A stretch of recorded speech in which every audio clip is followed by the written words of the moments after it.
Bismillahirrahmanirrahim. Assalamualaikum warahmatullahi wabarakatuh. Alhamdulillahi rabbil alamin.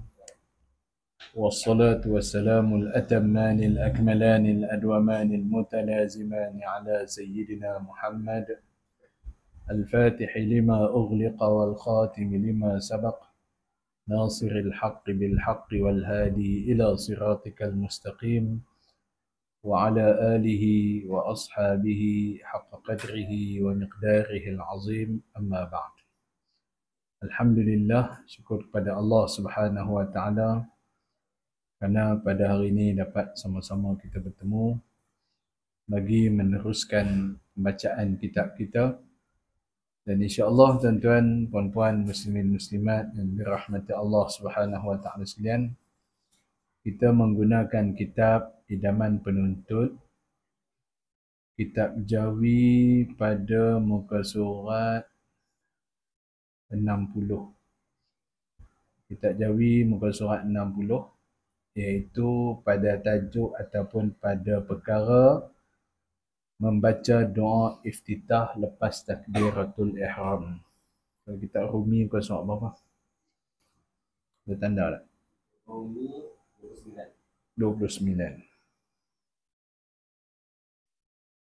Allahumma salli ala Sayyidina Muhammad ya Karim ya Arhamar Rahimin. Baik.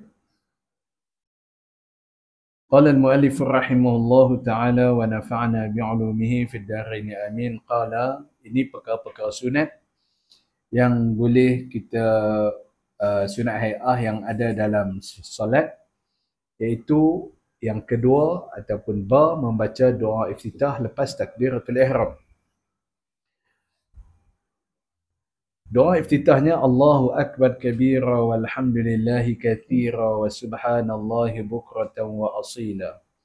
Wajjahtu wajhiya lilladzi fatara as-samawati wal ard hanifan musliman wa ma ana minal musyrikin.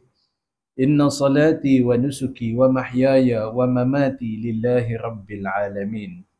La syarika lahu wa bidzalika umirtu wa ana minal muslimin.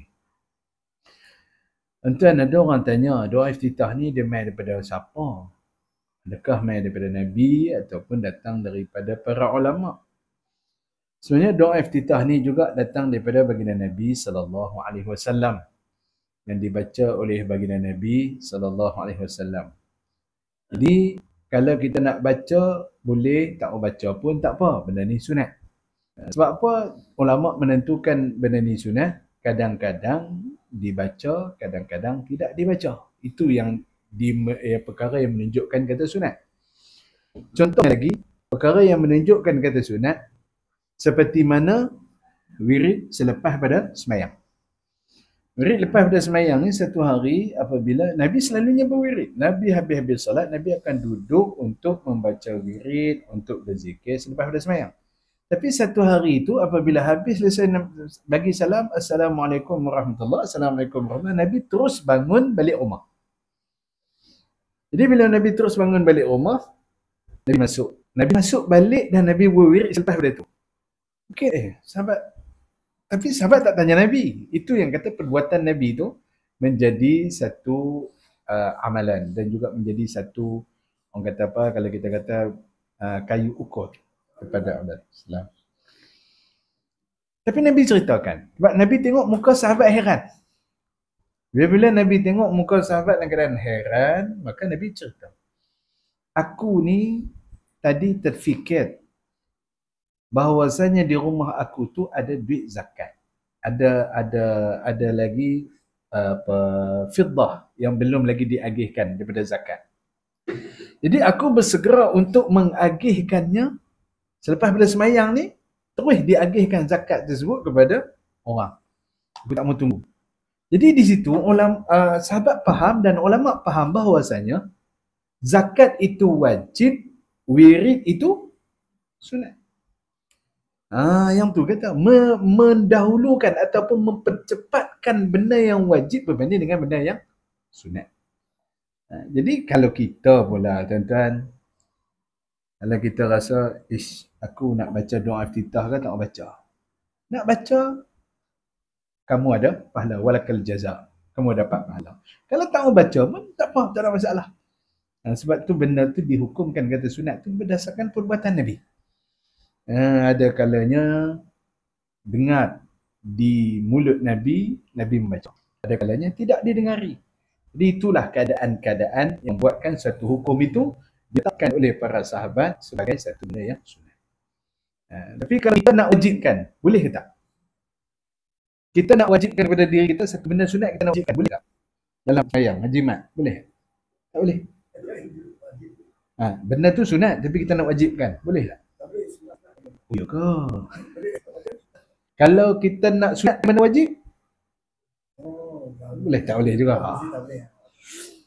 Dia contoh yang wajib, sunat boleh wajib? Boleh tak?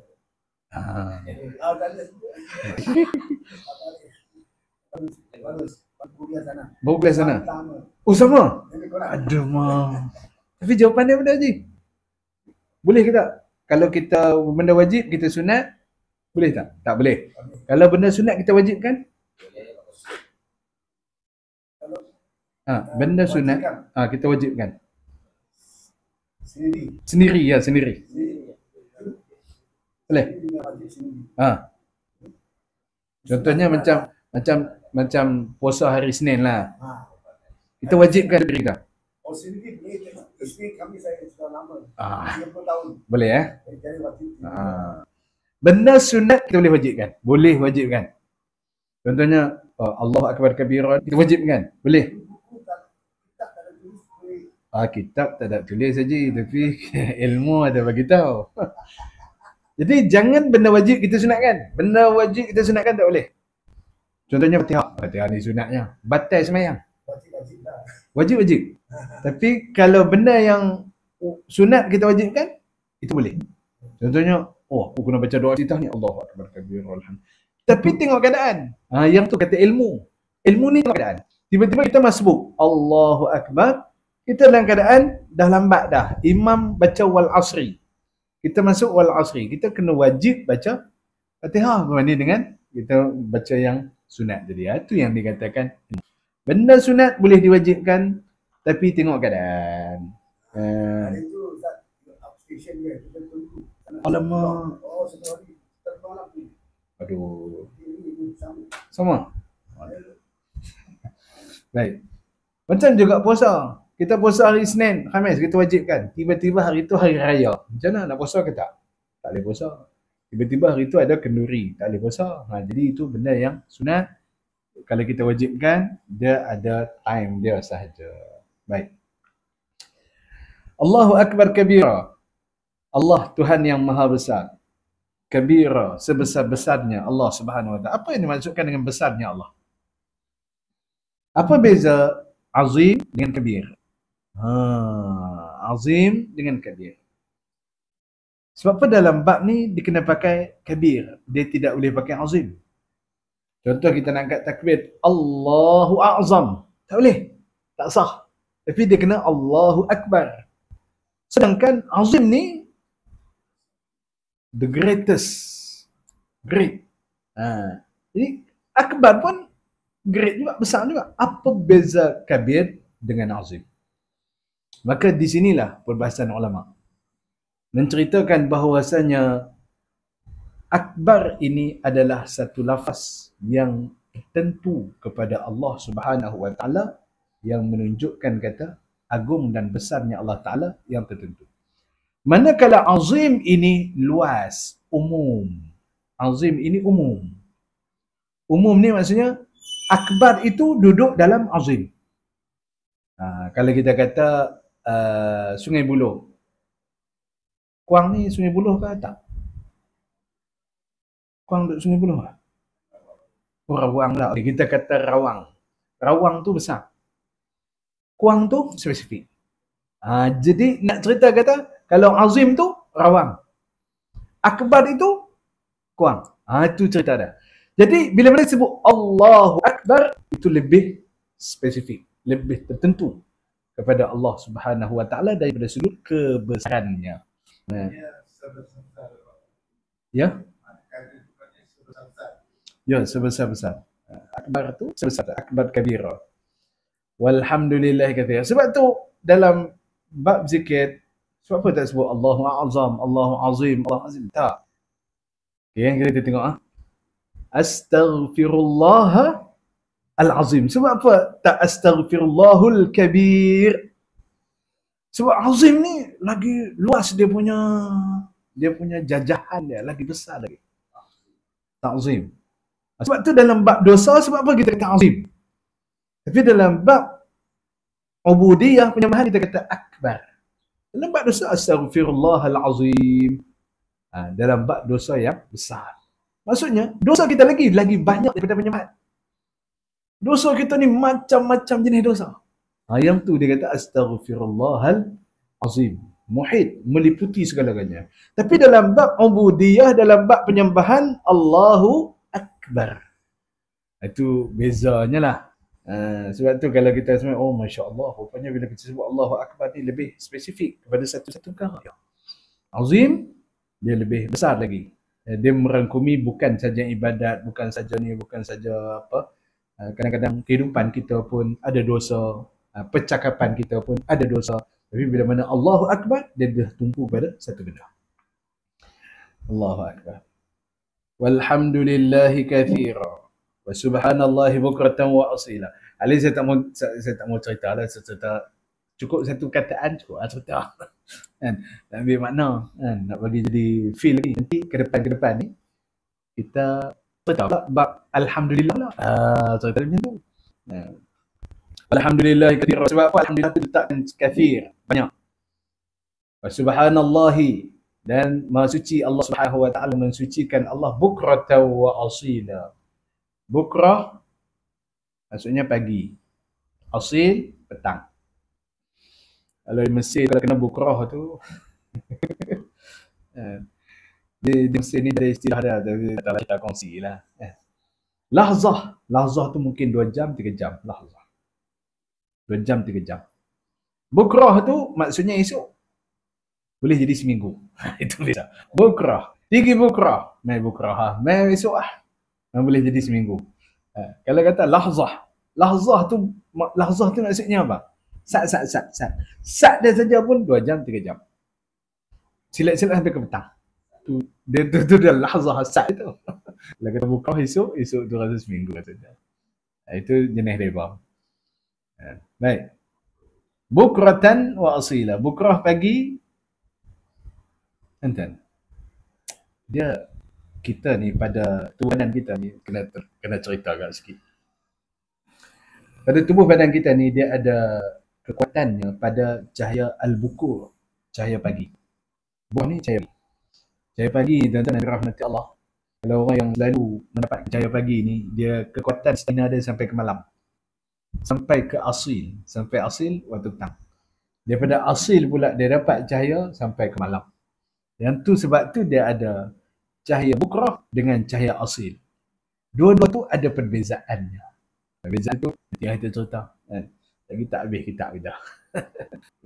Bukrah tu cahaya bukur. Kalau tuan-tuan tengok dalam pembahagian cahaya ataupun pembahagian timing yang diletakkan oleh ulama-ulama setiap kan dulu kita kena solat 50 waktu. Semula sekali tu solat 50 waktu. Solat 50 waktu hanya solat 2 rakaat. Dia tak ada 3 rakaat, tak ada 4 rakaat, tak ada 5. Kalau betul-betul solat 50 waktu tu, 50 waktu tu, setiap waktu tu ada dia punya nama dia. Itu kalau nak ikutnya solat 50 waktu. Tapi solat 2 rakaat je. Jadi tuan-tuan dan rahmati Allah, bila mana Allah Ta'ala kurangkan, dimergekan, digabungkan waktu tersebut. Contohnya waktu daripada sekarang ni sampai waktu ni ada 10 waktu. Digabungkan jadi satu je waktu. Itulah namanya Zuhur, namanya Asar, namanya Maghrib dan Aisyah. Itu je lah. Tapi bukrah ni di antara waktu yang dia ni datang, setengah ulama kata sebelum sahur. Sahur itu adalah nama waktu, bukan sahur itu perbuatan. Sahur itu adalah nama waktu. Fajar itu nama waktu. Bukrah ni adalah satu nama waktu sebelum daripada sahur dan sebelum daripada fajar. Nama waktu tu. Yang tu dikatakan bukrah. Asil pula pada waktu petang. Sebelum maghrib. Asil ada yang mengatakan selepas daripada asar tu, sebelum maghrib tu ada satu waktu namanya asil. Berdasarkan kedudukan matahari. Itu mereka menamakan waktu itu berdasarkan kedudukan matahari. Masya Allah. Ini katakan ilmu bukan kata bahasa Arab, ilmu ulama falak. Setiap pergerakan matahari bergerak dari sini, nama dia ni. Bergerak dari sini, nama dia macam ni. Bergerak dari sini, nama dia. Kita lah. Sini kampung apa panggil? Ni kampung apa? Kampung Damai. Depan tu sikit. Cepedak. Depan lagi ada nama kampung dia. Padahal tak nama. Tapi bila mana bergerak sikit, nama lain. Macam tu juga matahari duduk atas kepala nama dia ni. Gerak sikit, nama dia lain. Bergerak sikit, nama dia lain. Semua tu ada nama dan diletakkan oleh ulama. Yang itulah kalau kita nak perhalusi. Semua nama tu ada sebut dalam Quran. Masya Allah. Semua nama tu ada sebut dalam Quran. Ya. Yang ni lah kehebatan ulama-ulama dulu apabila menceritakan berkaitan dengan pergerakan matahari dan bintang. Macam tu yang disebut dalam Al-Quran pun, yang Allah Ta'ala sebut, wasyamsu tajri mustaqarrin laha dzalika taqdirul azizil alim wal qamara qaddarnahu manazil. Manazil itu jamak. Manazil jamak plural. Menceritakan kedudukan bintang. Kedudukan bulan. Ini manzilah apa, yang ni rumah apa, yang ni rumah apa, yang ni rumah apa. Macam tu yang ulama buat kajian. Ya. Sebab tu tuan-tuan dan dirahmati Allah, kalau kita mengaji ilmu masa, ilmu bintang, ilmu matahari, kita akan buat bahawasanya setiap benda yang disebutkan dalam Quran tu semuanya ada kaitan dengan alam. Semua benda tu ada kaitan dengan alam. Jadi kalau boleh nak kenal Allah Ta'ala, kenallah alam dulu. Dan kalau kamu kenal alam, kamu kenal Allah Ta'ala. Macam orang kata, macam Nabi kata, nak kenal Allah Ta'ala, kenal pada diri. Kenal pada diri akan kenal Allah Subhanahu wa Ta'ala. Wajjahtu wajhiya lilladhi fatara as-samawati wal ardh. Aku menghadapkan mukaku. Wajhiya lilladhi fatara as-samawati wal ardh. Keadaan wajahku, hadapanku, kita menghadap kepada Allah Subhanahu wa Ta'ala. Sebab dalam bab menghadap ni, tuan-tuan dan rahmati Allah, hari ni kita menghadap ke Kaabah. Apabila kita menghadap ke Kaabah, adakah Allah Ta'ala ada dekat Kaabah tu? Tak. Mana mungkin Allah Ta'ala ada dalam Kaabah tu? Kalaulah kita menghadap ke Kaabah, tiba-tiba lari terpesong satu darjah daripada sini. Lari satu darjah daripada sini, 17 km jauh daripada Kaabah. 2 darjah, dah berapa? 34 km. Lari 2 darjah daripada tempat kita ni, dengan jarak sekian-sekian, berapa kilometer dah lari daripada Kaabah. Kita nak cerita kata tuan-tuan, wajah tu ni adalah hadapan kita, permukaan kita. Yang mana kita menghadap kepada Allah Subhanahu wa Ta'ala. Alladhi fatara as-samawati wal ardh, yang telah menjadikan langit dan bumi. Okey, tuan-tuan dan dirahmati Allah. Tuan-tuan tengok kataan fatara dalam kitab. Apa beza fatara dengan khalaqa? Dia. Ini ustaz, ini bahasa ni. Tuan-tuan, sebab apa Allah Ta'ala menggunakan perkataan tu, tak guna perkataan lain. Yang tu pun kita kena faham. Sebab apa Nabi menggunakan perkataan fatara, tidak menggunakan perkataan khalaqa. Fatara as-samawati wal ard dengan khalaqa as-samawati wal ard, apa beza? Fatara itu maksudnya kalau kita kata memfitrahkan. Apa maksud fitrah? Menyucikan daripada sebarang campur tangan daripada orang lain. Itu maksud fatara.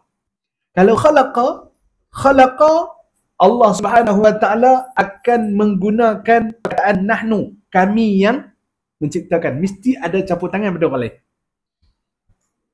Kalau fatara, dia saja, only one. Huwa alladhi fatara as-samawati wal ard. Dia only one. Tapi kalau khalaqa, ada terlibat dengan malaikat, terlibat dengan makhluk, terlibat dengan lain. Oh, macam tu rupanya. Rupanya dalam bab penyembahan kita kata alladhi lilladhi fatara as-samawati wal ard. Fatara maksudnya the only one. Dia. Kalau khalaqa, oh tak kena pada kedudukan ni. Sebab tu kalau kita tukar wajjahtu wajhiya lilladhi khalaqas samawati wal ard. No. Tak tepat. Wajjahtu wajhiya lilladhi fatara baru tepat.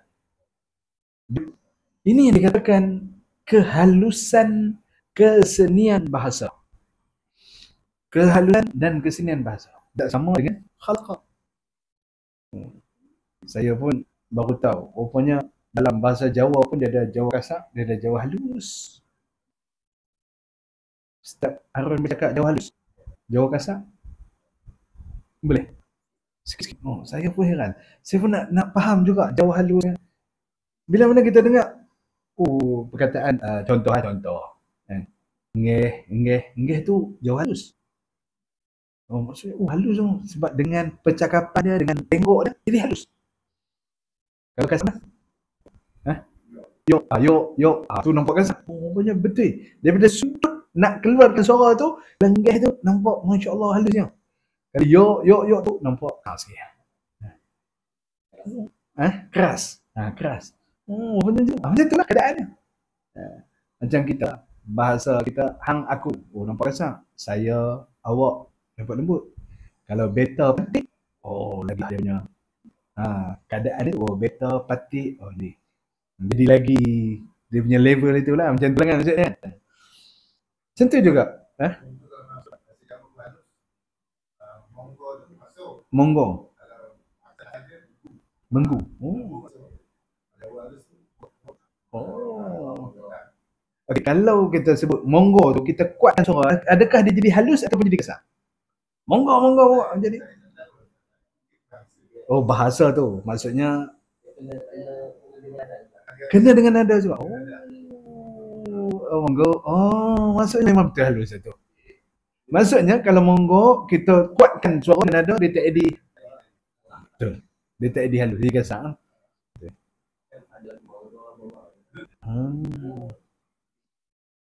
Ada.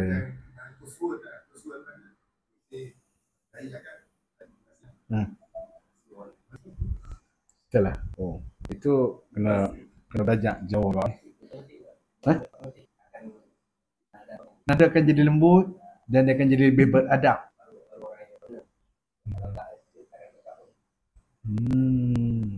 Oh, tu. Itu kelebihan bahasa Jawa. Bahasa Melayu tak ada macam tu. Betul tak?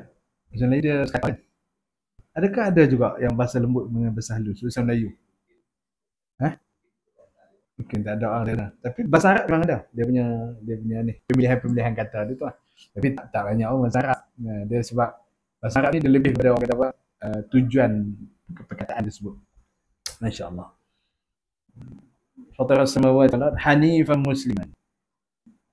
Yang fatara as-samawati wal ard hanifan musliman. Hanifan musliman. Hanifan tu dengan cara hanif, dengan cara suci dan juga muslim. Wa ma ana minal musyrikin, dan aku tidak jadi orang yang miskin. Ini saya tak baca lah, saya nak skip lah. Baik, yang seterusnya membaca a'udzubillahi minasyaitonirrajim pada tiap-tiap rakaat sebelum membaca bismillahirrahmanirrahim untuk sunat.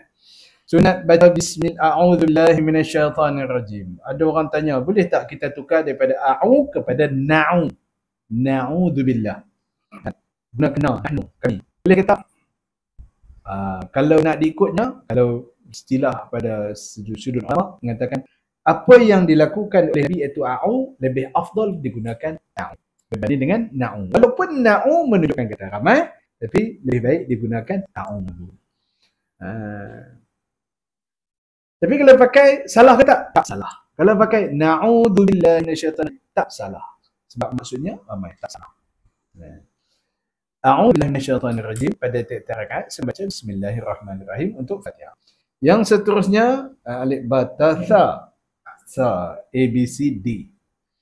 Menyaringkan suara iaitu baca jahar ketika membaca Fatihah dan surah pada semayang subuh. 2 rakaat yang pertama semayang maghrib. 2 rakaat yang pertama semayang isyak. Sembahyang Jumaat, sembahyang raya puasa dan raya haji. Sembahyang gerhana bulan, sembahyang minta hujan, sembahyang tarawih dan 2 rakaat sembahyang sunat tawaf yang dilakukan waktu malam atau waktu subuh. Yang ni cerita sunat baca secara jelas, baca terang-terang pada keadaan solat yang disebut. Yang lain tu semuanya sunat baca dengan cara perlahan. Sembahyang subuh baca kuat. Kalau dia baca slow, sah. Sebab benda sunat. Saya pernah cerita pada tuan-tuan dulu, kami buat camp motivasi pelajar sekolah menengah. Bukan sekolah menengah, sekolah agama. Kita minta seorang pelajar tingkatan 2 untuk jadi imam. Sembahyang maghrib. Sembahyang maghrib jadi imam. Budak tingkatan 2 jadi imam. Dia pun angkat takbir, Allahu Akbar. Habis tu dia diam. Bukan dia diam, dia baca tapi pelan. Kita tak dengar ni, duduk belakang tak dengar tu. Lain kali, Allah rukuk. Tak celaru tadi. Kita dengar Fatihah pun tak baca. Surah pun tak dengar. Tiba-tiba Allah Akbar rukuk. Solat tu sah ke tak? Solat tu tetap sah. Sebab dia baca. Tapi cuma tak dengar kat kita. Bila mana tak dengar kat kita, yang tu jadi celaru. Kita kena baca Fatihah untuk habiskan Fatihah untuk nak rukuk bersama dengan imam. Dahsyat. Lepas tu memang tak lantik dah jadi imam. Jadi tuan-tuan dan rahmati Allah SWT sekalian, kalau nak try test boleh buat sekali. Jadi imam sembahyang maghrib ke, sembahyang isya ke, sembahyang subuh ke, Allahu Akbar tuan-tuan baca senyap-senyap. Bismillah. Orang nak jadi apa belakang tu? Agak-agak makmum nak jadi apa? Celaru tuan-tuan, celaru. Selalunya imam baca kuat, tiba-tiba kali ni imam. Lepas tu Allahu Akbar rukuk. Mesti semua makmum ada belakang tu akan jadi mufarraqah ke apa, jadi celaru habis. Confirm jadi celaru. Sebab kebiasaannya kita buat dengan macam kuat. Benda ni sunat. Weh ustaz, jangan duk ajak macam tu. Memang aku tak ajak suruh buat. Tapi kalau lah berlaku tuan-tuan, baca kuat ni adalah sunat. Jangan hukumkan kata Tok Imam tu tak betul. Kadang-kadang seorang alim, bila mana dia buat macam tu, dia nak bagi ilmu dekat orang. Dia nak bagi ilmu kat orang, dia buat macam tu. Dia macam slow. Habis-habis semayang, betul dia habang. Dia kata, apa tahu tak? Benda tu sunatnya kalau aku baca kuat. Jadi orang akan alert, peka. Seperti yang berlaku dekat Nabi.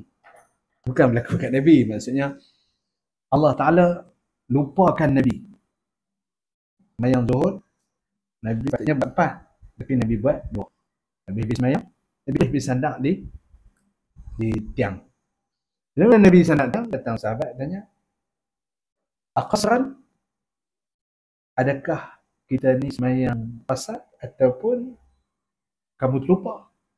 Dia kata, aku tak lupa, kita memang buat penuhnya, kita buat penuh. Nabi tanya sahabat, betul kan kita buat 2? Betul. Tanya sahabat lagi, betul buat 2? Terus Nabi sambung pula untuk buat 2 rakaat lagi. Jadi nak cerita sebab apa Allah buat macam tu? Untuk nak memberi ilmu kepada para sahabat berkaitan dengan solat. Kalau dah buat tertinggal 2 rakaat boleh sambung terus. Macam tu juga kalau tuan-tuan agak-agak lah aku nak ngajak tajuk ni hari ni. Sembahyang subuh, sembahyang maghrib baca pelan. Habis-habis sembahyang kita hurai tu. Sebab dekat Mesir ada satu masjid tu. Dia pernah buat macam tu. Dia sembahyang Jumaat. Sembahyang Jumaat ni tuan-tuan, habis-habis khutbah apa semua ni, terus naik sembahyang Jumaat. Allahu Akbar, habis baca Fatihah, tu imam tu baca wal asri satu ayat dah. Lepas tu dia rukuk. Habis makmum belakang ni kebanyakannya masbuk. Mau tak ni masbuk. Allahu Akbar, baca Fatihah semua siap. Waladhdallin amin. Bismillahirrahmanirrahim. Wal asr. Rukuk. Bangun, sujud, ramai dah masbuk belakang. Sebab hak yang ketinggalan tu banyak. Tangga imam nak baca panjang kan. Masuk rakaat yang kedua dia sambung. Innal insana lafi khusr.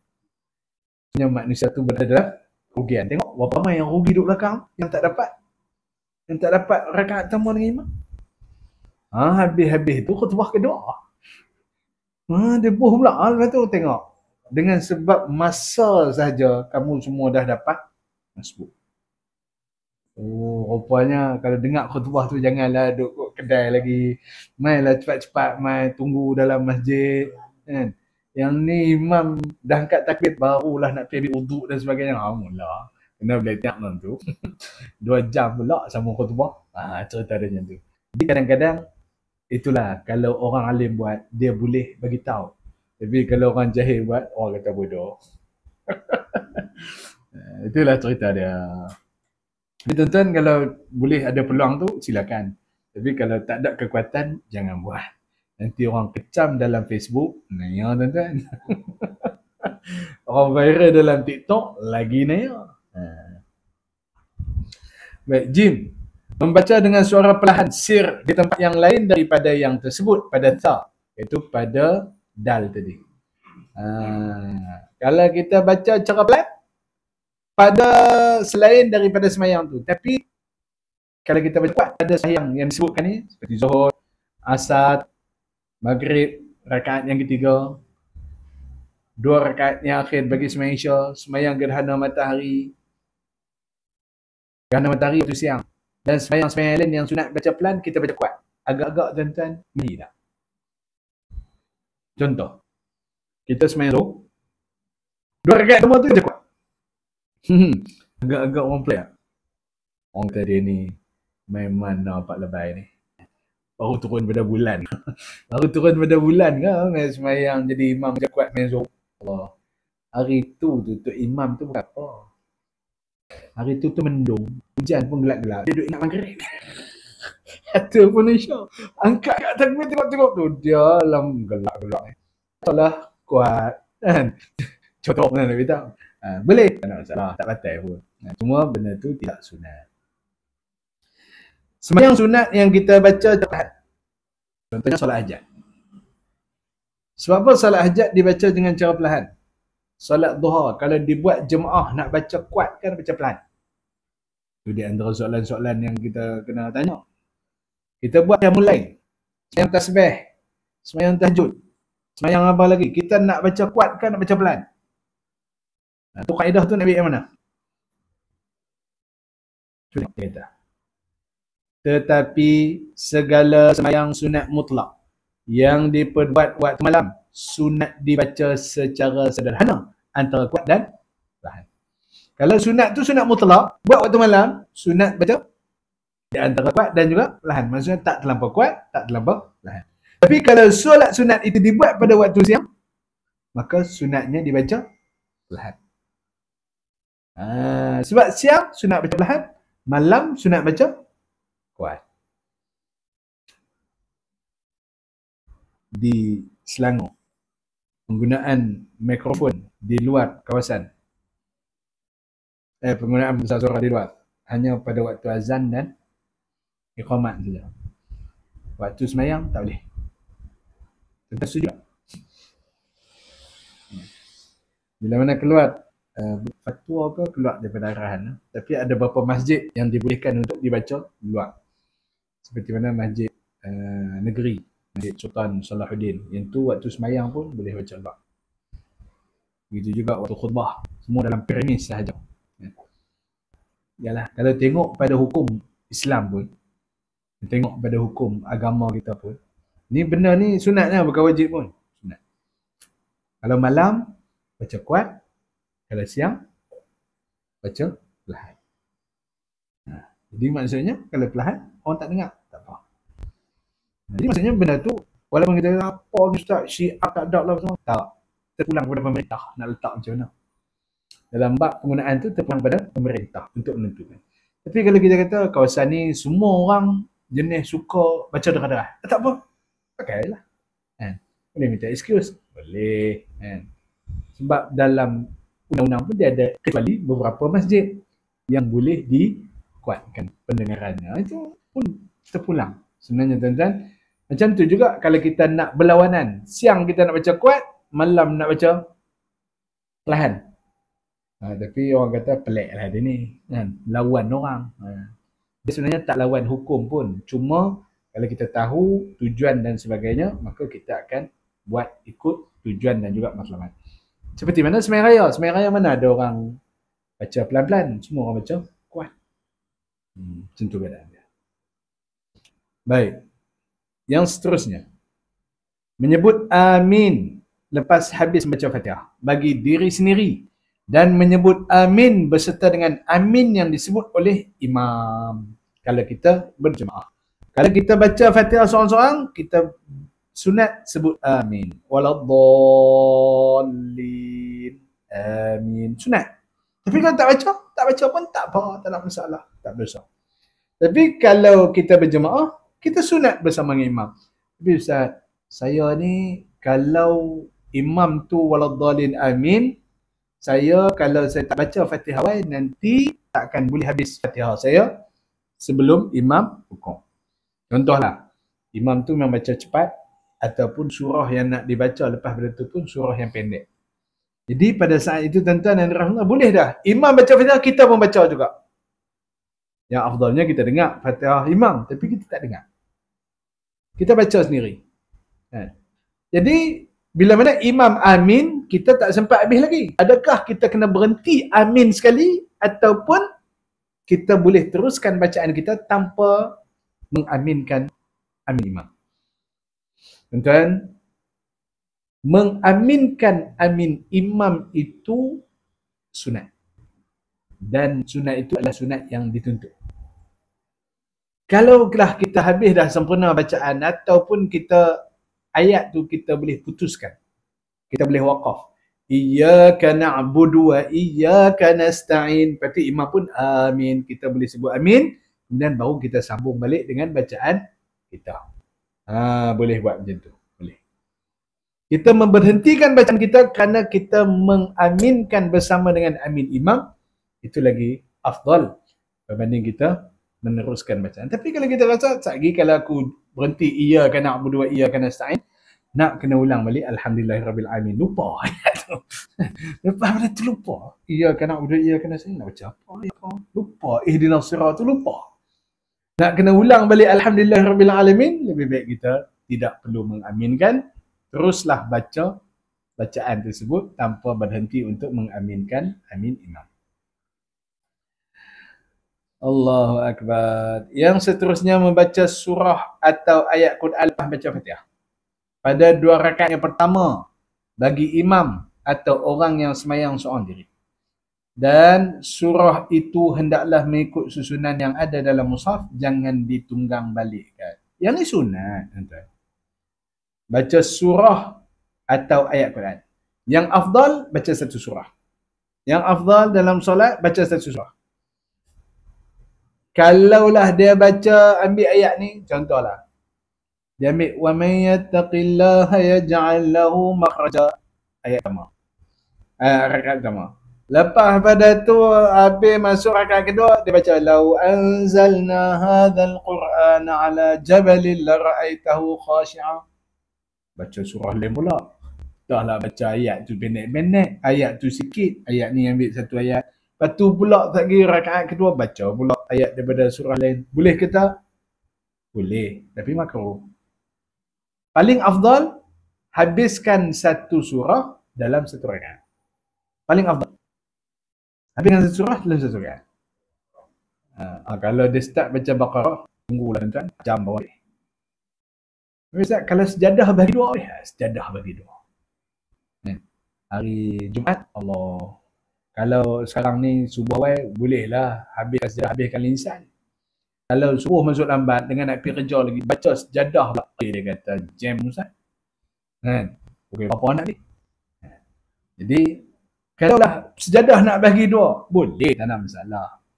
Sejadah nak bagi dua, insan nak bagi dua, boleh, tak ada masalah. Tapi yang afdalnya satu surah saja, itu je. Kalau dia nak baca amana rasul bima unzila ilaihi min rabbih wal mu'minun. Dia ingat ayat tu je. Amana rasul, kemudian sekali sambung dengan syahidallah. Syahidallah tu surah Al-Imran. Amana rasul tu surah Al-Baqarah. Dia nak baca dalam satu rakaat dua surah yang macam tu. Agak boleh dah ada. Satu rakaat Amana Rasul bima unzila ilaihi min rabbih wal mu'minun. Habis apa semua baca siap. Lepas tu sambung pula dengan syahidallahu annahu dan sama. Tapi surah lain ayat tu dah terpisah. Boleh tapi makruh. Boleh tapi makruh. Sebab dia tidak ada kesinambungan. Tapi jangan buat macam tu kalau kita orang yang mengaji. Orang mengaji jangan buat macam tu. Orang yang mengaji kalau boleh satu surah, satu rakaat. Cukup. Walaupun qul huwallahu ahad. Satu rakaat, satu surah. Sebab apa tuan-tuan? Kita kalau semayang seorang, memang kita baca qul huwallahu ahad. Tapi kalau jemaah, kita akan baca surah yang sikit. Sebab nak habang apa? Nak habang apa? Nak habang kita hafal surah tu. Ataupun nak habang apa? Nak habang kata aku tunggu hang baca Fatihah habis-habis. Anak, kadang-kadang kita ni bukan tak baca qul huwallah. Qul huwallah 4 ayat. Fatihah tu 7 ayat. Kalau aku baca qul huwallah, lagi orang nak baca Fatihah tak ada nanti. Aku carilah ayat yang ada 8 ayat. Ataupun yang 9 ayat, 15 ayat. Sabbih ke, wal laili idza saja ke, wadduha ke. Tu tujuannya nak bagi orang hak makmum belakang tu boleh sempat bacaan Fatihah dia bagi habis. Jangan duk kata aku hafal tak. Lagi satu tuan-tuan. Kalau sunat bagi kita ni, sunat lah bagi imam, habis-habis Fatihah, kita tunggu sebentar. Bagi makmum baca dulu. Itu kalau tuan-tuan nak baca A'tayna, tak galak sangat lah. Inna a'tayna kal kausar, fasalli li rabbika wanhar, inna syani'aka huwal abtar. Orang tu habis dah baca Fatihah. Okey. Tapi kalau tuan-tuan, habis waladhalin, amin, terus inna a'tayna, nampak zalim sangat. Nampak zalim ni apa dia? Kesian kat orang tu nak ligan Fatihah, bagi habis. Jadi kita berhenti sekejap bagi orang baca, kemudian baru kita baca inna a'tayna. Baik, tuan-tuan dan puan, jangan ditunggang balikkan. Bukan tak boleh tunggang balik, boleh, tapi makruh. Kalau kita sayang, rakaat pertama baca qul a'udzu birabbin nas. Allahu akbar, yang ni jam. Waladhalin amin, qul a'udzu birabbin nas malikin nas. Saya rakaat kedua nak baca surah apa? Takkan nak baca qul huwallah. Kalau qul huwallah kena ikut susunannya. Qul huwallah dulu, lepas tu baru qul a'udzu birabbil falaq, qul a'udzu binnas. Jadi tuan-tuan, kalau tuan-tuan dah baca rakaat yang pertama tadi qul a'udzu binnas, rakaat yang kedua nak baca apa? Bacalah apa-apa surah boleh. Sebab apa? Sebab tuan-tuan baca Fatihah pada rakaat pertama, kemudian qul a'udzu binnas. Pada rakaat kedua tuan-tuan dah baca Fatihah. Permulaan kitab. Jadi tuan-tuan nak baca surah apa? Baca je lah. Kan ikutnya begitulah. Baca lah. Dia pantang Ali Imran rakaat kedua tu. Nampak sangat tak erti. Kenapa tak erti? Sebab kalau nak diikutkan, rakaat pertama lebih panjang pada rakaat kedua. Rakaat pertama tu sunat dipanjangkan berbanding rakaat kedua. Kalau rakaat pertama tu baca 5 ayat, rakaat yang kedua tu kena 4 ayat. Ataupun 3 ayat. Ataupun sama. Macam tu keadaan dia. Itu baru betul-betul jadi imam. Baru pakar jadi imam. Kalau tidak, tuan-tuan, rakaat pertama, inna a'tayna. Rakaat yang kedua, qul ya ayyuhal kafirun. Qul ya ada 6 ayat. Inna a'tayna 3 ayat. Patutnya inna tu kena duduk rakaat yang kedua. Kalau inna duduk rakaat yang kedua, rakaat yang pertama kena baca panjang sikit. Itulah cerita. Yang tu baru betul orang jadi orang alim dan hafal Quran, dan dia tu memang faham berkaitan dengan selok-belok jadi imam. Boleh ya? Yang seterusnya mengucap takbiratul intiqalat. Takbiratul intiqalat ni adalah perpindahan rukun yang 5, iaitu takbir rukuk, takbir sujud, takbir bangkit daripadanya, iaitu daripada sujud, takbir sujud yang kedua, dan takbir bangkit daripadanya kepada qiyam. Baik, tuan-tuan yang dirahmati Allah. Mengucap takbir intiqalat. Takbir intiqalat ni dalam solat kita ada 5 saja. Yang mengucapkan Allah Akbar. Yang pertama kita angkat tu sebelum kita semayang, kita angkat pada ketika mana niat yang pertama, itu namanya takbiratul ihram. Itu namanya takbiratul ihram. Kemudian yang lain tu semuanya dinamakan intiqalat, berpindah rukun. Berpindah rukun daripada berdiri kepada rukuk, daripada rukuk kepada i'tidal. Asalnya adalah takbir. Asalnya takbir. Tetapi dia jadi at-tasmi'. Tasmi' ni adalah sami Allahu liman hamidah. Okey, baik. Kalau imam takbir, kita takbir. Imam Allahu Akbar, kita Allahu Akbar. Kalau imam tasmi' sami Allahu liman hamidah, kita nak kena buat apa? Rabbana lakal hamd kan? Kalau Rabbana lakal hamdu bukan Syafi'i. Kan? Kita pergi ke Mekah. Sami Allahu liman hamidah. Itu imam. Al-Muballigh dia tak sami Allah, dia Rabbana walakal hamdu. Rabbana walakal hamd adalah Hanafi, adalah Hanbali. Dia tidak Syafi'i. Syafi'i dia kena sami Allahu liman hamidah juga. At-tasmi'. Itu bezanya. Kemudian Syafi'i sami Allahu liman hamidah, Rabbana lakal hamdu. Dia tidak ada waw. Rabbana lakal hamdu. Itu Syafi'i. Jadi tuan, kalau lepas benda ni, saya bukan kata salah tak, betul, tapi ilmu kita tahu. Contohlah, lepas benda ni, kalau tiba-tiba di masjid tu berlaku blackout ni ada ataupun mic rosak, amplifier jahanam punah, kita jadi muballigh ni orang suara kuat lah sikit. Imam sami Allahu liman hamidah, kita nak kena Rabbana walakal hamd ke kita nak kena sami Allahu liman hamidah? Kita sebagai muballigh di belakang, kita kena sami Allahu liman hamidah kerana mengikut Syafi'i. Tapi kebanyakannya mana ada ustaz? Selalunya muballigh ni dia Rabbana walakal hamd. Sebab dia ikut Mekah. Mekah bermazhab Hanbali. Itu beza. Jadi kalau kita Syafi'i, sami Allahu liman hamidah. Esok nanti. Kalaulah ditukar mazhab Mekah. Boleh kau tukar mazhab Mekah? Tuan, zaman dulu ni sebelum mai keluarga Saud ni kan, di Mekah tu ada 4 penjuru. Kaabah tu, 4 penjuru, 4 mazhab. Kalau semayang kali ni kita ikut Syafi'i. Dulu ni Syafi'i pernah tak jadi mazhab utama di Mekah? Ya. Maliki pernah jadi mazhab utama di Mekah. Jadi sekarang ni diguna pakai Hanbali. Itu je. Jadi kalau tiba Syafi'i yang jadi mazhab Mekah pada saat itu, maka sami Allahu liman hamidah. Muballigh pun sami Allahu liman hamidah. Rabbana lakal hamdu. Itu cerita dia. Boleh faham no? Baik. Yang takbir tak ada masalah. Imam Allahu Akbar, pakai ikut belakang. Allahu Akbar. Takbir ketika mana turun kepada sujud. Takbir ketika bangkit daripada sujud. Takbir untuk sujud yang kedua. Dan takbir bangkit daripada sujud kepada qiyam. Dan juga bangkit daripada sujud untuk duduk. Semua tu dah diceritakan, dah disekalikan dalam tu semua dah ada.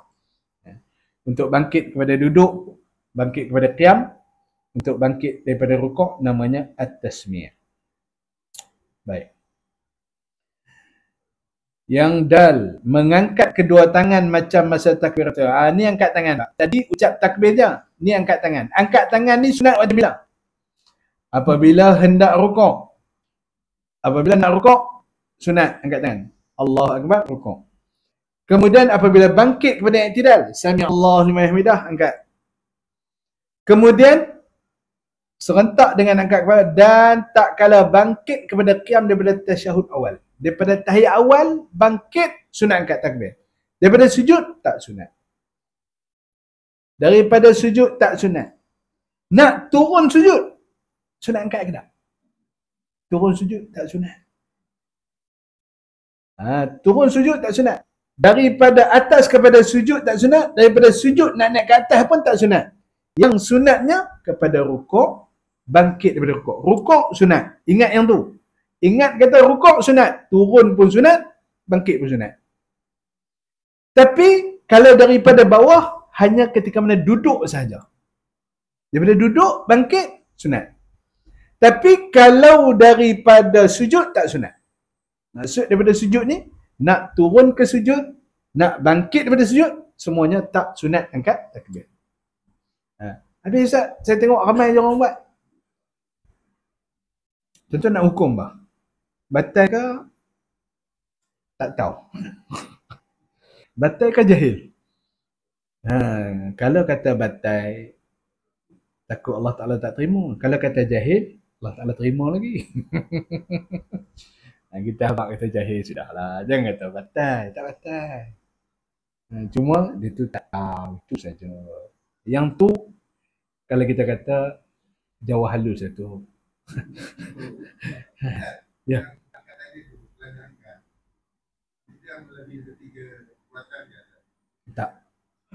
Tak dianggap sebagai perbuatan yang tiga. Kalau diangkat lah. Tak. Sah sebenarnya. Sebab angkat takbir ni hanya dua pergerakan. Dua. Baik.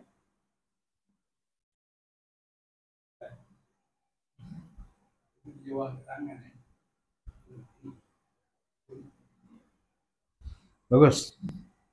Macam mana keadaan dia? Angkat tangan. Adakah begini? Ataupun begini? Yes. Itu di antara perbahasan. Yang pertama sekali. Menurut hadis Nabi, apabila Nabi sebut, bukan Nabi sebut, sahabat sebut, berdasarkan penglihatan mereka kepada Nabi SAW. Summa rafa'a yadayhi hadwa mankibai. Ini hadis, sebutan hadis. Kemudian Nabi mengangkat tangannya paras bahu. Tuan, macam mana dimaksudkan dengan paras bahu? Maka, bila mana disebut paras bahu, tengok kepada perbuatan sahabat tak? Kalau main hadis tu, tuan-tuan nak faham macam mana? Paras bahu tu macam mana tuan-tuan nak faham? Summa rafa'a yadayhi hadwa mankibai. Angkat paras bahu. Yang ni pun tangan paras bahu. Yang ni pun tangan paras bahu. Ke depan paras bahu ke, di atas ni paras bahu ke, ataupun begini paras bahunya. Kan berbeza. Sebab itulah kena pakai mazhab. Di sini, bila mana Syafi'i mengatakan bahawa angkat tangan paras bahu, maksudnya pergelangan tangan ini diparaskan dengan bahu. Diparaskan dengan bahu. Manakala pada mazhab Hanafi, hazwa mankibaihi diparaskan dengan bahu, iaitu tangan ni diselipkan dengan bahu. Satu lagi dengan Allahu Akbar, angkat macam ni. Dua-dua tu sah belakang. Jadi angkat macam ni pun boleh. Kalau kita jenis malahan, ni macam kokok nyok. Allah. Sebenarnya angkat tangan ni, nak saudara, angkat tangan ni, yang atammu, yang sempurna, yang paling molek, angkat berdasarkan paras bahu. Kalau ikut Syafi'inya begini, kalau ikut Hambalinya begitu. Tapi kalau yang angkat Allahu Akbar, macam tu saja, itu tak sempurna. Tapi sah ke tak? Benda sunat, kalau dibuat dengan keadaan tak sempurna, tidak berpahala. Tidak berpahala. Itu saja. Benda sunat, dia buat tak sempurna, tidak berpahala. Tapi solatnya sah. Solatnya tetap sah. Cuma tidak bergandaran. Contoh, kita nak kena sedekah. Kita nak sedekah, ikhlas. Tapi kita sedekah, tapi tak ikhlas. Kita pergi cerita pula dekat orang. Jadi, apa yang dia dapat? Yang pertama, duit dia habis, tak dapat. Nayo. Duit habis, pahala tak dapat. Allahu Akbar, nayo. Sebab tu nak kena sedekah, kena ikhlas. Saya Ustaz, daripada duit habis, saya tak sedekah. Takut duit habis. Pahala tak dapat, baik saya tak sedekah.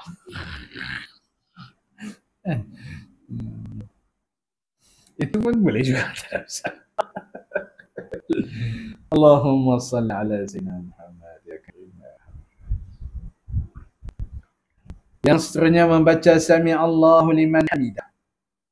Okey, tadi saya lupa nak cakap Allahu Akbar, takat Allahu Akbar, kena matikan di belakang. Tak perlu Allahu Akbaru, tak perlu. Memang asalnya Akbaru, Allahu Akbaru. Tapi bila mana Nabi sebut at-takbiru jazmun. Takbir itu kena dimatikan huruf akhirnya. Allahu Akbar. Kena matikan. Begitu juga Sami'allahu liman hamidah. Asalnya Sami'allahu liman hamidahu. Ada hu di belakang. Tapi bila mana dalam perbuatan ini diwaqafkan, maka diwaqafkan. Okey, kita takbir raya. Allahu Akbar, Allahu Akbar, Allah. Okey, kita takbir macam tu. Boleh tak? Boleh. Kalau nak Allahu Akbar, Allahu Akbar, Allahu Akbar pun boleh. Mana satu yang betul? Dua-dua betul.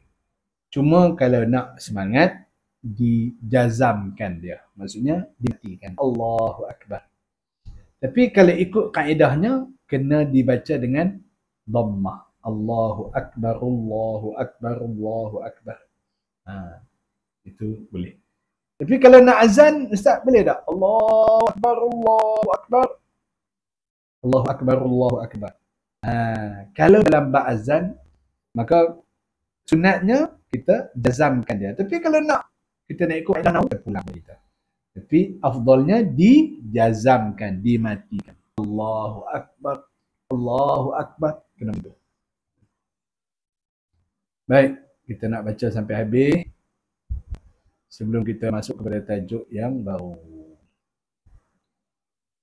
Sami'allahu liman hamidah pun sama juga. Ketika mengangkat kepala daripada rukuk, mesti tak wajib untuk kita menjazamkan dia. Sami'allahu liman hamidah.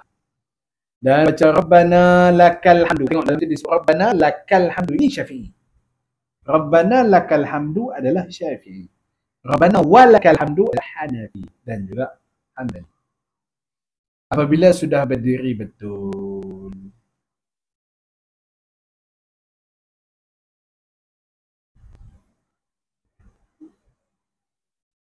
Dan yang seterusnya, membaca Subhana Rabbiyal Azim wa bihamdih. Tuan, waktu bila kita nak baca Rabbana walakal hamdu, Rabbana lakal hamdu? Waktu bila? Waktu kita berdiri betul. Waktu kita bangun tu tak perlu. Sebab tu kalau nak tengok kena ikutnya, mubalik tu hak yang duk Rabbana walakal hamdu. Kau nak ikutnya dia kena berdiri betul dulu, lepas tu baru dia cakap Rabbana lakal hamdu ataupun Rabbana walakal hamdu. Dia kena berdiri betul tu. Dia bukan pada masa pergerakan tu. Tak, bukan masa pergerakan. Rabbana walakal bukan. Masa pergerakan tu kena Sami'allahu liman hamidah. Tu betul. Jadi kita nak buat ni pun, nanti kalau kita jadi mubalik nanti, kalau lah esok mereka ubah mazhab Mekah jadi mazhab Syafi'i, tuan dilantik jadi mubalik. Tuan masa nak bangun tu Sami'allahu liman hamidah. Kemudian barulah Rabbana lakal hamdu. Jangan duk Rabbana walakal hamdu. Itu salah. Sama je. Rabbana walakal hamdu ke Rabbana lakal hamdu. Kalau dalam keadaan bangun tu, tidak. Dia kena berdiri betul baru Rabbana lakal hamdu. Baik. Yang seterusnya membaca Subhana Rabbiyal Azim wa bihamdih sekurang-kurangnya sekali. Ini sunat. Ya betul sunat. Yang eloknya 3 kali. Yang lebih elok lagi jika semayang seorang diri dibaca sampai 11 kali. Atau imam di tempat yang makmumnya terhad dan mereka bersetuju baca lebih daripada 3 dengan ganjil-ganjil seperti 5 kali, 7 kali, 9 kali dan 11 kali. Elok dibaca lebih tetapi jangan lebih daripada 11 kali. Tuan-tuan, kalau makmum setuju baca panjang, kita panjangkan sikit.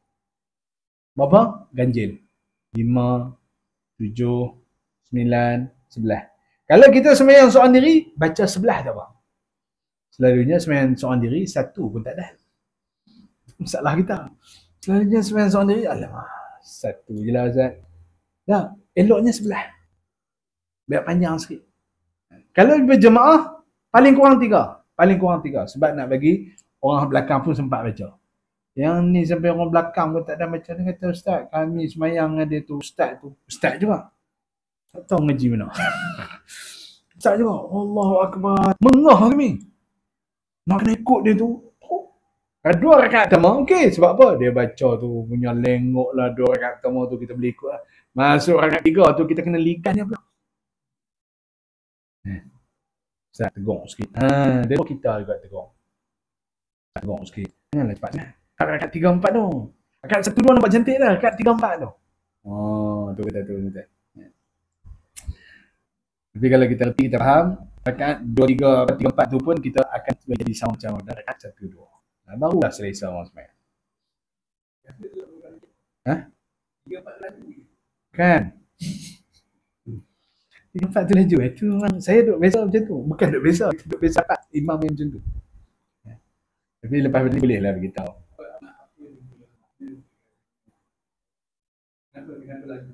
Kenapa laju? Yang pertama sekali, yang ni bagi sudut pandangan pribadi lah. Mungkin untuk imam tu nak kencing. Dia sebab apa? Yang pertama sekali, sebab bila mana rakaat yang pertama kedua, sebab bacaan pada surah tu, bacaan tu. Itu selalu orang bila mana lenggok tu. Bila mai dekat rakaat yang kedua pun dia lenggok, masuk rakaat dia lupa dah lenggok tu. Bila dia lupa lenggok tu, itulah yang masalahnya. Sebenarnya dia tidak ada apa-apa pun, melainkan dia kena bagi sama level dengan rakaat kedua. Dia sepatutnya begitu untuk nak meraihkan makmum. Tetapi berbeza. Ini saya cerita sikit. Berbeza daripada sudut ahli Yaman. Ahli Yaman, rakaat 3 dan 4 dia akan cepat. Ini saya cerita. Bukan takat rakaat 3 dan 4, malahan kalau dia sembahyang sunat pun dia akan sembahyang cepat. Why? Kenapa? Pertama, contoh ada masa 3 minit. Untuk nak solat sunat, dia akan bahagikan 3 minit tu dalam 4 rakaat. Jadi kena buat cepat tak? Buat cepat. Kita 3 minit ada, kita buat 2 rakaat lah dalam keadaan selesa. Tapi bagi mereka, bila banyaknya bilangan rakaat lebih baik daripada sikit. 3 minit, dia pun boleh buat 4 rakaat. Berbanding kita 3 minit buat 2, mana dia? Itu dia hujah. Ahli Yaman lain. Bukan, ahli Yaman pun bermazhab Syafi'i lah. Nak cerita kata bermazhab Syafi'i juga. Ahli Hadramaut Yaman bermazhab Syafi'i juga. Tapi cuma mereka nampak daripada sudut bilangan tu. Macam tu juga sebab apa mereka cepatkan. Kemungkinan lah sebab mereka cepatkan.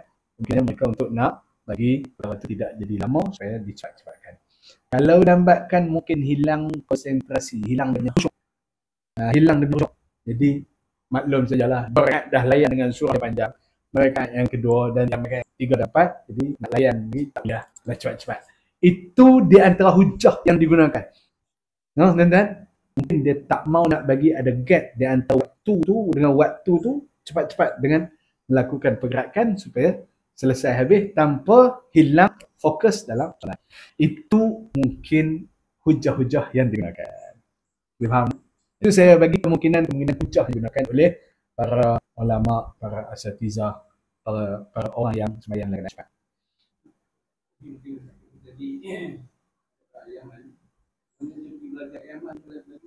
Mungkin. Tak ni kan.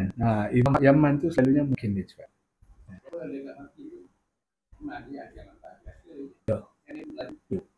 Betul. Pembelajaran dia, ilmu dia dan juga kefahamannya. Jadi benda tu tak ada masalah. Cuma kita aja, kalau aku ustaz tu naik, ya, imam tu naik, kalau aku letih lah imam tu. Tapi kalau kita boleh pergi kat dia, ustaz, imam, kalau imam naik, kalau boleh slowkan sikit ni jemaah ni tua-tua semua. Semua ni kalau ustaz laju sikit, lutut pun longgar nanti. Habis semayang tu lutut pun berlai lah. Lutut ni berlai. Banyak balik. Jadi slow-slow sikit. Okay. Faham dah. Kalau ustaz nak main cepat, ustaz semayang seorang. Sebab imam lain okey. Contoh kita macam tu lah. Kita nak tengok pun bagi dengan cara yang paling hikmah. Betul. Ada yang tertinggal rukun dengan sebab cepatnya imam. Itu betul. Kita kena ambil yang paling pertengahan lah. Itu bagi tahu lah. Boleh tegur, boleh stop dia. Yang seterusnya membaca Subhana Rabbiyal A'la, sama. Yang tadi Subhana Rabbiyal Azim dalam rukuk, Subhana Rabbiyal A'la dalam sujud. Tak kala dalam sujud sekurang-kurangnya sekali, yang eloknya 3 kali, lebih eloknya lagi sampai 11 kali. Sama macam bacaan dalam rukuk itu tadi. Kalau tertukar boleh tak? Boleh. Boleh. Tapi cuma nampak macam dia tak fokus dalam solat. Kalau dia subhana rabbiyal a'la dalam ketika menarukuk, adakah dalam keadaan sujud nanti kena subhana rabbiyal azim? Tak. Dia kena subhana rabbiyal a'la juga dalam sujud. Itu paling afdal. Sebab dia ada beza. Bezanya azim dengan a'la. Azim itu mengagungkan, a'la itu meninggikan. Ketika mana kamu sujud, kamu meninggikan Allah. Ketika mana kamu rukuk, kamu mengagungkan Allah. Okey. Contohnya tuan-tuan, kita dengan raja. Kita jumpa raja, kita buat apa? Ampun tuanku. Ini maksudnya ta'zim. Kita tunduk, kita angkat tangan, itu maksudnya ta'zim. Kita mengagungkan dia. Tapi ada orang yang sehinggakan menga'lakan, meninggikan seorang itu seperti mana Raja Siam. Oh, Raja Siam tuan-tuan. Mengesok di atas ni. Tunduk. Itu Raja Siam meninggikan. Raja kita tak ta'zimnya. Tapi jangan sampai tahap rukuk. Jangan sampai tahap sujud. Boleh.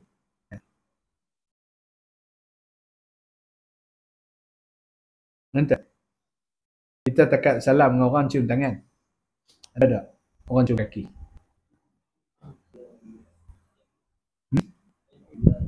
Pin. Ada. Sahabat Nabi pernah cium kaki Nabi. Ya, sahabat Nabi pernah cium kaki Nabi. Imam Bukhari mencium kaki gurunya. Ya, mencium kaki guru. Sahabat Nabi pernah mencium kaki Nabi? Ya, pernah cium. Unta pernah cium kat Nabi? Kaki Nabi? Itu unta. Sahabat Nabi pernah cium. Hilang dia punya kegelisahan dalam hati. Tuan. Cerita cium kaki ke no? Tak. Yang ni nak cerita kata benda yang kalau menjadi fitnah dalam masyarakat tidak perlu diamalkan. Tapi kalau benda itu tak jadi fitnah, silakan. Seperti mana sahabat mencium kaki Nabi, biasa. Tapi bukan semua sahabat mencium. Tak, bukan semua.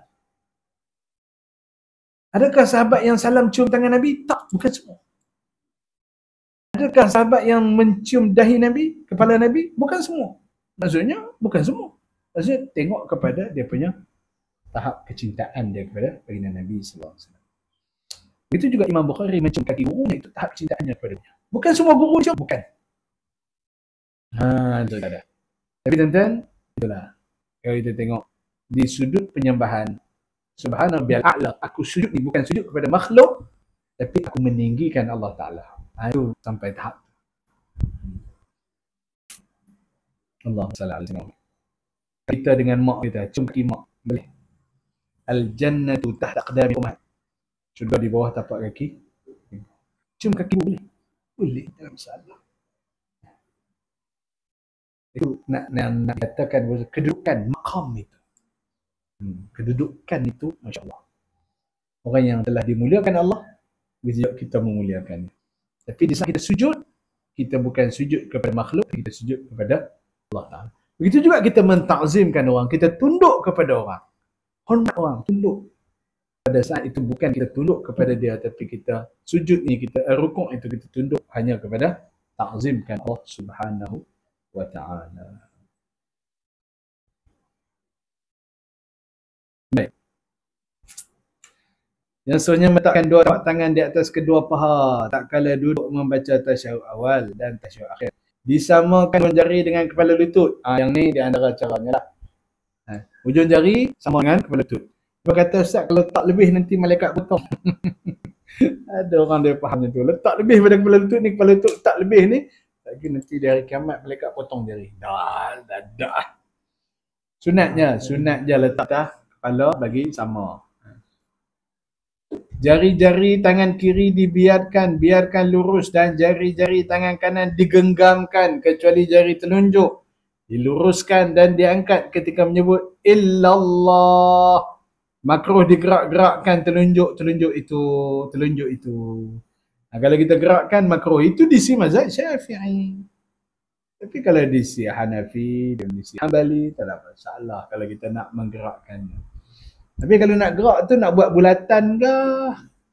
Nak naik atas turun bawah ke ataupun kiri kanan. Tuan tengok ada orang dia buat gerakan atas bawah. Ada orang buat dia buat bulat. Tu macam-macam lah kan. Ada orang dia bukan takat tu, dia angkat kiri. Asyhadu an la ilaha illallah. Ni atas bawah ni dia angkat macam tu. Asyhadu anna Muhammadar Rasulullah. Dia angkat macam tu. Sebenarnya tuan-tuan dan rahmat Allah Subhanahu wa taala sekalian, yang disunatkan hanya sekadar mengangkat jari saja. Tapi yang angkat sampai kan tak sunat. Adakah batal? Kalau tidak lebih dari 3 pergerakan tak batal di sisi mazhab Syafi'i. Kalau tak lebih dari 3. Tapi kalau mazhab lain tak ada masalah. Tapi Ustaz, Syiah. Syiah mana pula Ustaz?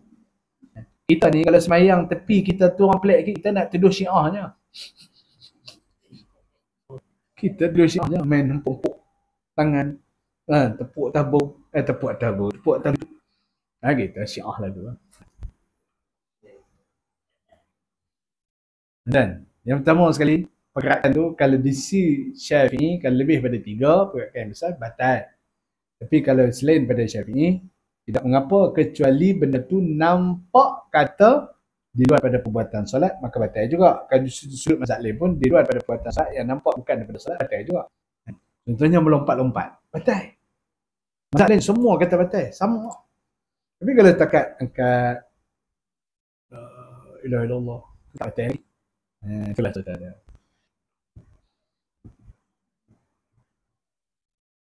Dari nak genggam jari apa semua tu tuan-tuan nak genggam macam mana pun pulang. Genggam jari telunjuk duduk dalam lah, jari telunjuk duduk tepi lah, jari telunjuk buat bulat lah. Semua tu boleh belakang. Boleh. Jari telunjuk duduk bawah. Jari telunjuk pula. Jari ni apa? Jari ibu jari. Bukan jari telunjuk. Ada buat buah tepi. Ada tak dalam. Ada letak bawah. Ada letak sini. Ada buat bulat. Buat macam tu. Semua tu, semuanya boleh belakang. Itu berdasarkan huraian masing-masing dan kefahaman masing-masing.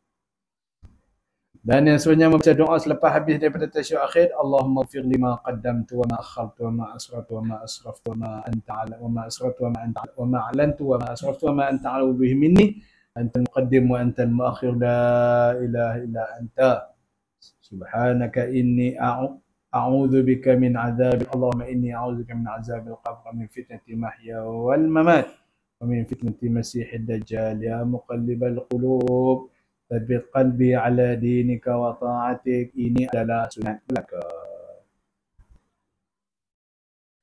Yang seterusnya duduk iftirash.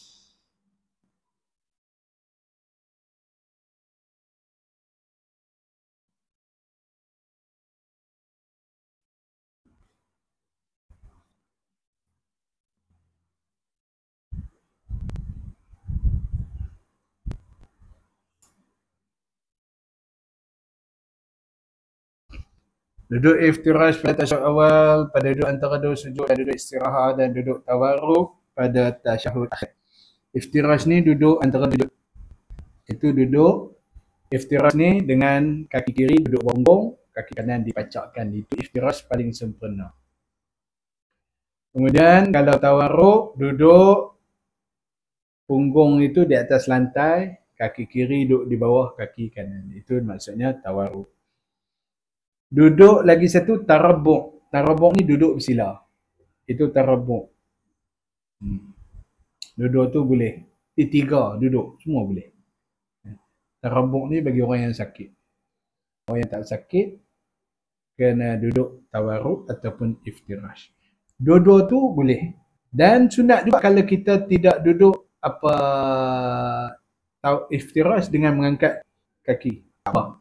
Boleh duduk dengan cara dua-duanya disilangkan gitu pun boleh, tak ada masalah. Semua tu boleh belakang. Asalkan duduk. Kalau duduk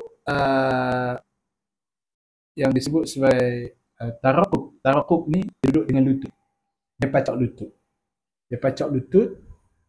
Cuma dia nak duduk bagi rapat tak. Tapi dia hanya pacak lutut saja. Itu juga dinamakan sebagai duduk juga. Bagi orang yang tak mampu nak bagi rapatkan dia punya punggung dengan itu juga yang sebagai duduk. Duduk atas tumit pun boleh. Pacak dua duduk atas tumit. Boleh. Duduk atas tumit, itu pun boleh. Macam mana pun boleh. Masalah. Cuma yang paling afdal dalam duduk dalam solat ni, tawarruk dan juga iftirash. Itu saja. Yang lain tu semua boleh.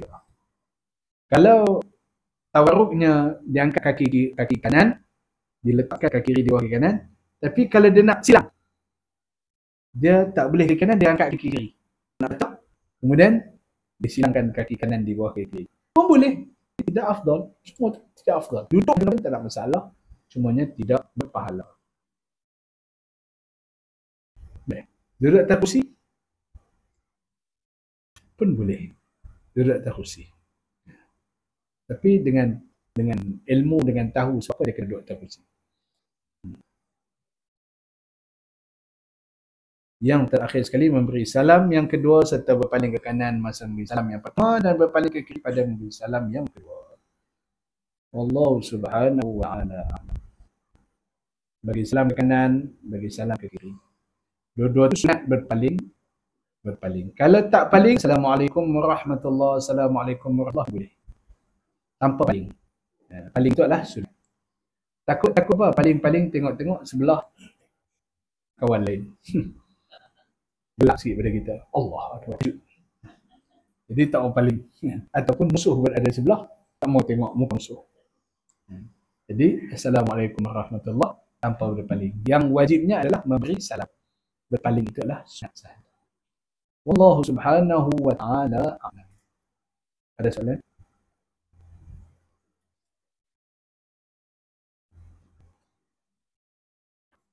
InsyaAllah pada pertemuan yang akan datang, kita akan tengok perkara-perkara yang tidak sama di antara lelaki dan perempuan.